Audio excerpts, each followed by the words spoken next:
This is our city, Mr. Erdogan. আমরা এখানে আছি, এটি আমাদের শহর মিস্টার এরদোয়ান। এটি আপনার শহর নয়, এটি চিরকাল আমাদের শহরই থাকবে আর কখনোই বিভক্ত হবে না। প্রেসিডেন্ট ট্রাম্পের নেতৃত্ব আমি বিশেষভাবে মূল্যায়ন করি।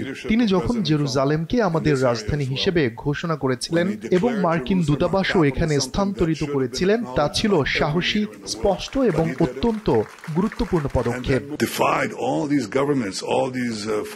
অনেকেই বলেছিল এটা সম্ভব নয়, কিন্তু তিনি তা করে দেখিয়েছেন। তিনি আমাকে ফোন করেছিলেন, জানতে চেয়েছিলেন আমার মতামত। আমি বলেছিলাম যদি কোনো সংঘর্ষ হয় তা মূলত আমাদের উপরই হবে, কিন্তু আমরা প্রস্তুত ছিলাম।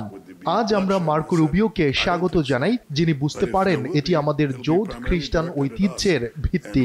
আমাদের ঐতিহ্য আজ চ্যালেঞ্জের মুখে পড়েছে। চ্যালেঞ্জ করছে বাড়তে থাকা ইসলামী শক্তিগুলো এবং চরম বামপন্থীদের ঐক্য। তারা আমাদের ঐতিহ্যকে অস্বীকার করছে। অনেক নেতারা জেরুজালেমকে বিভক্ত করার বা এখানে ফিলিস্তিনি রাষ্ট্র স্থাপনের প্রস্তাব দিচ্ছেন। আমরা বলছি যে কোনো একপক্ষীয় পদক্ষেপের প্রতিক্রিয়া একপক্ষীয়ই হবে। এটা আমাদের শহর, চিরকাল আমাদের শহরই থাকবে আর কখনোই বিভক্ত হবে না এবং কোনো ফিলিস্তিনি রাষ্ট্র হবে না।